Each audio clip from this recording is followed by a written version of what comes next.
नमस्कार साथियों, मैं प्रियंका गुप्ता आप सबका स्वागत करती हूँ आपके अपने चैनल एचएन अध्ययन पे। जैसा कि अंतिमा मैम ने आपको बता भी दिया है कि असिस्टेंट प्रोफेसर में जो जीएस होता है, जो आपका जो उत्तर प्रदेश उच्चतर शिक्षा सेवा आयोग है, वहाँ पे जीएस आपका 30 नंबर का पूछा जाता है। इसके अलावा जो आपका जीआईसी है, वहाँ पे 40 नंबर का पूछा जाता है।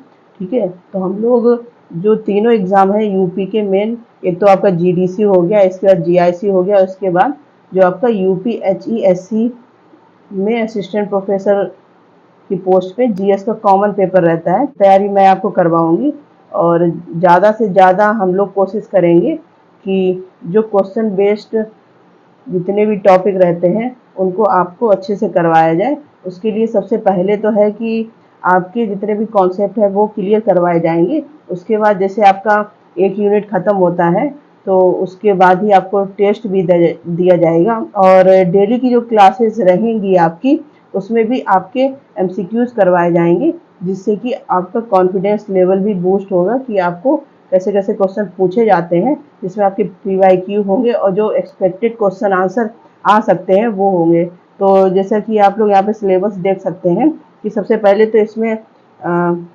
करंट अफेयर पूछा जाता है।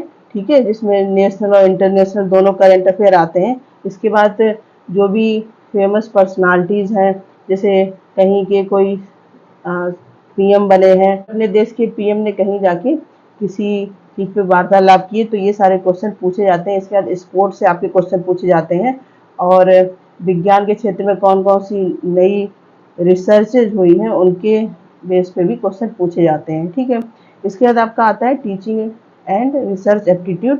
क्योंकि आप असिस्टेंट प्रोफेसर की तैयारी कर रहे हैं तो आपका जाहिर सी बात है नेट क्वालिफाई होगा, क्योंकि उसमें नेट ही मांगते हैं। एक तो आपका पोस्ट ग्रेजुएशन होना चाहिए 55%, इसके बाद आपका नेट क्वालिफाई होना चाहिए, तभी आप ये फॉर्म भर सकते हैं।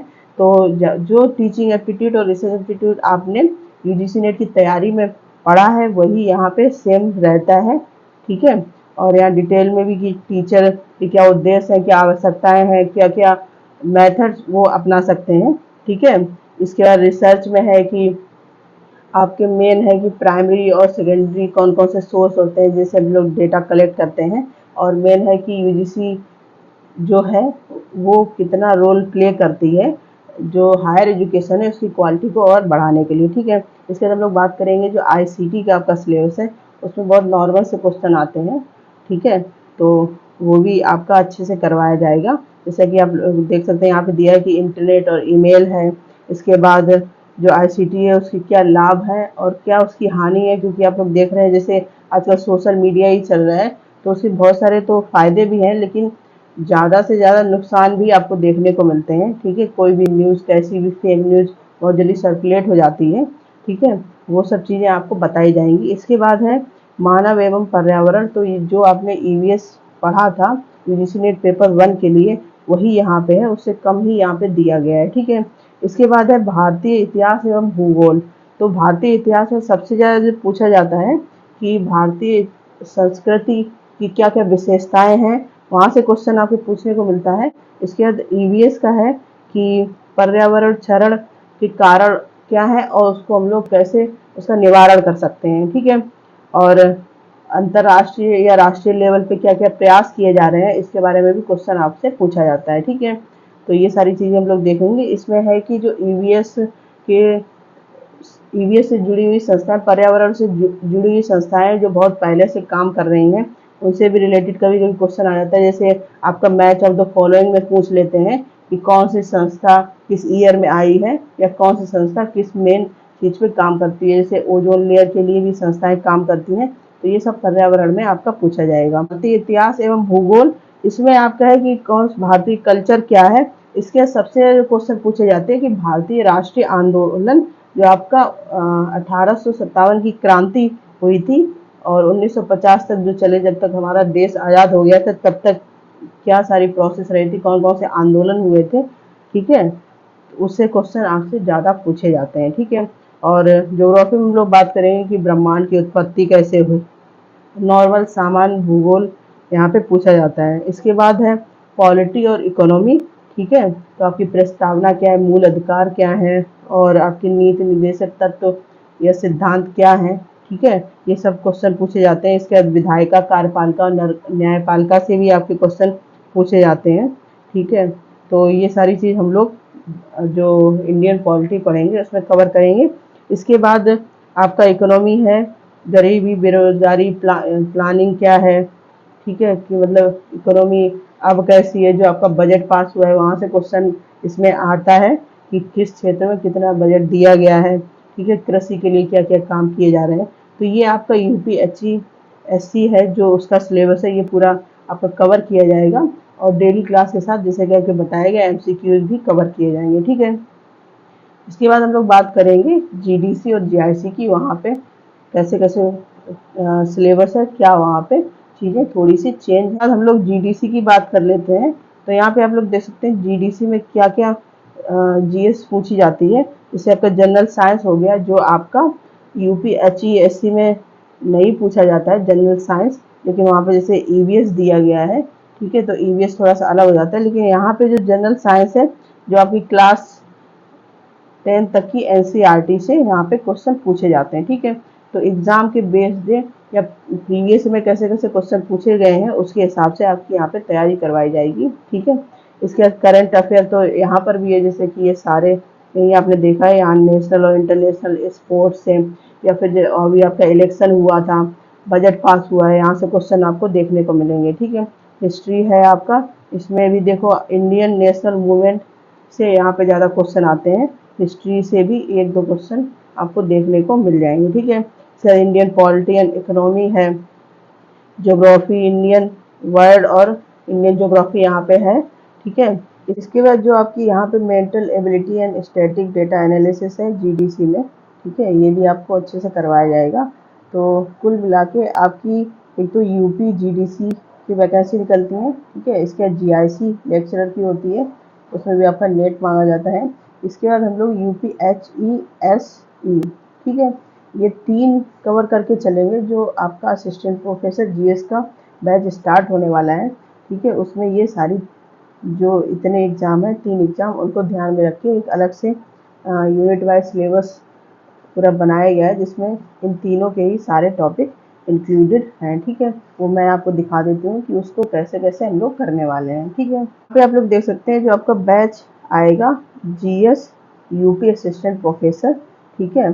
तो जो यूनिट 1 है आपकी, यहाँ पे यूनिट 1 में हम लोग करेंगे टीचिंग एंड रिसर्च एप्टीट्यूड। इसके बाद हायर एजुकेशन से रिलेटेड जो भी चीज़ें आएंगी, इसके बाद आईसीटी है आपका, और इन सबसे रिलेटेड जो भी, क्योंकि अब जो एग्ज़ाम होते हैं, आपने यूजीसी नेट का एग्ज़ाम भी देखा होगा, उसके पेपर्स देखे होंगे, तो करेंट से क्वेश्चन रिलेट करके बहुत ज़्यादा पूछते हैं। जैसे आपका टीचिंग का हो गया और आईसीटी का हो गया, तो इसमें करंट में क्या क्या चीज़ें हुई हैं, तो उसको ध्यान में रखते ही ये आपकी यूनिट 1 बनाई गई है। और इसमें टीचिंग, रिसर्च और आईसीटी पहली यूनिट में इसीलिए रखा गया है क्योंकि आपने यूजीसी नेट में भी इसकी तैयारी की है, तो आपको और अच्छे से चीज़ें समझ में आएंगी, ठीक है। इसके दूसरा जो यूनिट हम लोग करेंगे, उसमें आपकी पॉलिटी और इकोनॉमी करवाई जाएगी, ठीक है, तीनों एग्ज़ाम को ध्यान में रखते हुए, जो भी आपकी जीडीसी और जीआईसी, इसके अलावा यूपीएचईएससी में पॉलिटी इकोनॉमी आती है, उसको ध्यान में रखिए। यूनिट 2 आपकी कवर करवाई जाएगी। इसके यूनिट 3 की हम लोग बात करेंगे। इसमें जो आपका जनरल साइंस है, ठीक है, और जनरल साइंस आपका हो गया। इसके बाद आपका ईवीएस, मतलब जो पीपल डेवलपमेंट एनवायरनमेंट, जो आपने यूजीसी नेट में पढ़ा था, उसको कवर किया जाएगा। जनरल साइंस आपको 10th क्लास तक की पता होनी चाहिए, वहाँ से ही क्वेश्चन आते हैं एनसीईआरटी बुक से, ठीक है। और इसके बाद है जो स्टैटिकल वाला कोर्स है, जिसमें डीआई है, जो मेन केवल जीडीसी में आता है। तो जो लोग जीडीसी की तैयारी कर रहे हैं वो इस यूनिट से उनको काफ़ी फ़ायदा मिलेगा। और असिस्टेंट प्रोफेसर क्योंकि कम ही वैकेंसी आती हैं, और एग्ज़ाम भी अभी आप देख रहे हैं जो पिछली बार की वैकेंसी है उनको नहीं करवाया गया है। तो ये बैच आपके लिए आगे के लिए एग्ज़ाम होंगे जो भी, उनमें भी काफ़ी फ़ायदा करेगा, ठीक है। इसके हिस्ट्री है, इंडियन नेशनल मूवमेंट है, वो आपको करवाए जाएंगे। जैसे कि हिस्ट्री से जो क्या कल्चर रहा है, कैसे जैसे वैदिक सभ्यता है, उनसे कैसे क्वेश्चन पूछे जाते हैं, उनसे क्वेश्चन कभी कभी पूछ लिया जाता है।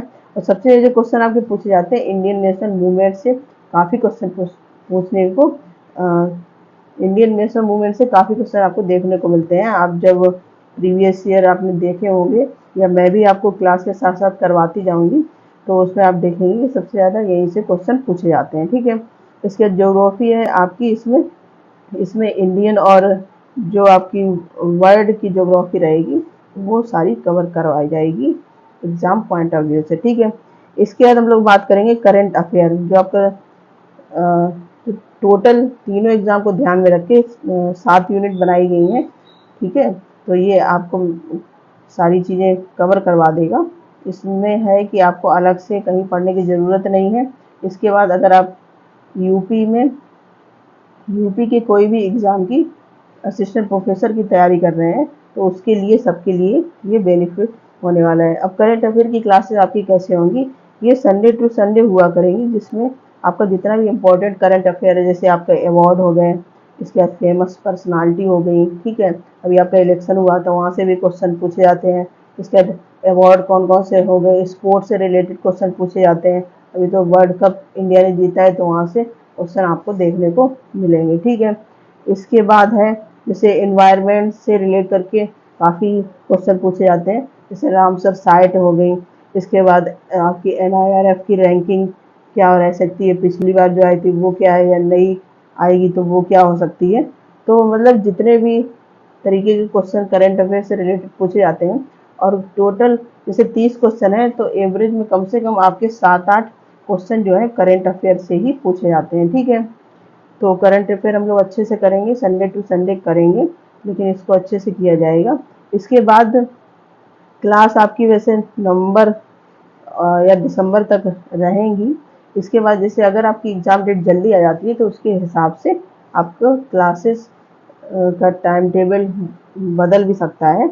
और मतलब आपका मेन है कि एग्ज़ाम से पहले आपका सारा सिलेबस कंप्लीट करवा दिया जाएगा। ठीक है, अब क्लास जो होगी आपकी डेली की, जो डेली की क्लास आपकी होगी, ठीक है, उसमें भी 10 से 15 क्वेश्चन आपको करवाए जाएंगे। इसमें प्रीवियस भी ईयर भी होंगे और एक्सपेक्टेड क्वेश्चन भी रखे जाएंगे। ठीक है, और 15 टेस्ट आपको पूरे मिलेंगे जब आपके जैसे एक यूनिट पूरी हो जाती है। ठीक है, तो उसके बाद आपका टेस्ट दिया जाएगा आपको, तो आपको भी पता चलेगा आपकी तैयारी कैसी चल रही है।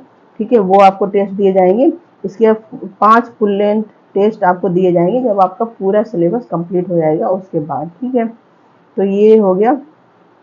तो इसमें 15 जो टेस्ट हैं, एक तो आपके जो भी जैसे जनरल साइंस है तो उसका टेस्ट हो गया, अलग अलग टॉपिक के हिसाब से इंडियन नेशनल मूवमेंट का टेस्ट हो गया।